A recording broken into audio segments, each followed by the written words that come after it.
Hello everyone, कैसे हैं आप लोग। तो आज हम 8th क्लास में जो है चैप्टर नंबर 3 कर रहे थे, उसके क्वेश्चन आंसर्स करेंगे। ठीक है, तो चलिए शुरू करते हैं। सबसे पहला क्वेश्चन दे रखा है बच्चों, कुछ रेसे संश्लेषित क्यों होते हैं। ठीक है ना, तो कुछ रेसे संश्लेषित इसलिए होते हैं क्योंकि ये मानव निर्मित होते हैं, मानवों द्वारा बनाए जाते हैं। ठीक है ना, तो कुछ रेसे मानव द्वारा कृत्रिम रूप से कुछ रसायनों द्वारा बनाए जाते हैं, ये प्राकृतिक नहीं होते, इसलिए इन्हें संश्लेषित रेसे कहते हैं। ठीक है ना बच्चों। फिर आ जाता है क्वेश्चन नंबर 2 और इसमें दे रखा है सही का चिन्ह लगाना है सही पे। तो रेयॉन एक संश्लेषित रेशा नहीं है क्योंकि क दे रखा है इसका रूप रेशम समान होता है, ख दे रखा है इसे काष्ठ लुगदी से प्राप्त किया जाता है। फिर दे रखा है इसकी रेशों को प्राकृतिक रेशों के समान बुना जा सकता है। तो इसका ऑप्शन आ जाएगा ख, क्योंकि ये काष्ठ लुगदी से प्राप्त होता है। ठीक है ना, काष्ठ लुगदी से प्राप्त होता है, इसलिए इसको कंप्लीटली अपन ये कह सकते हैं कि ये संश्लेषित रेशा है। ठीक है, फिर आ जाता है क्वेश्चन नंबर 3, इसमें आपको खालिस्तान भरने हैं। तो पहला दे रखा है संश्लेषित रेशे खालिस्तान अथवा फिर खालिस्तान रेशे भी कहलाते हैं। तो संश्लेषित रेशे कृत्रिम रेशे व मानव निर्मित रेशे भी कहलाते हैं।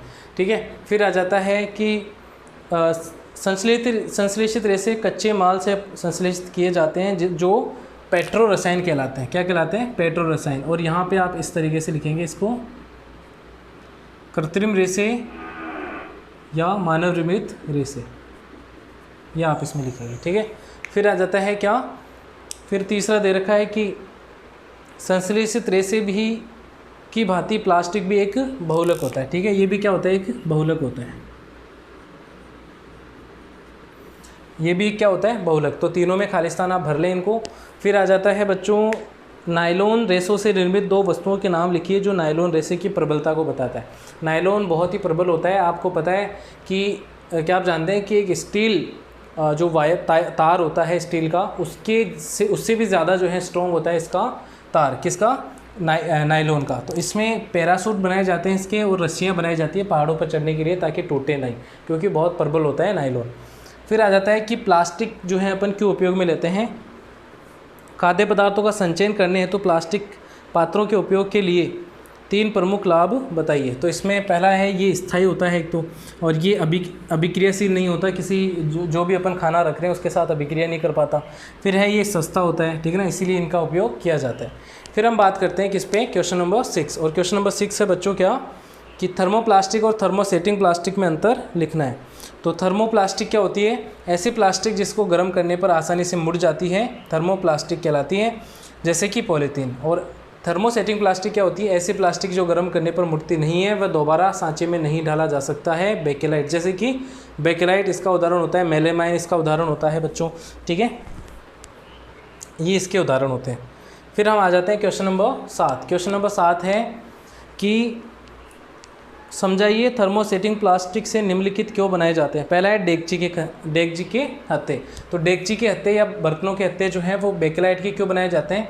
क्योंकि थर्मोसेटिंग प्लास्टिक के क्यों बनाए जाते हैं? क्योंकि ये आसानी से मुड़ते नहीं है गर्म होने पर। तो डेगची के हत्थे थर्मोसेटिक प्लास्टिक के बने होते हैं ताकि गर्म होने पर पिघले नहीं, ताकि ये जो है गर्म होने पर पिघलते नहीं है, और इसी की वजह से थर्मोसेटिक प्लास्टिक के बने होते हैं। फिर आ जाती है प्लग और स्विच जो हैं वो भी किसके बने होते हैं? थर्मोसेटिंग प्लास्टिक यानी बेकेलाइट के बने होते हैं। क्यों बने होते हैं? क्योंकि विद्युत प्लग थर्मोसेटिंग प्लास्टिक के बनाए जाते हैं ताकि आग लगने पर या शॉर्ट सर्किट होने पर वो पिघले नहीं और करंट ना जाए किसी में। ठीक है, करंट ना लगे किसी को। फिर बात करते हैं अगले क्वेश्चन।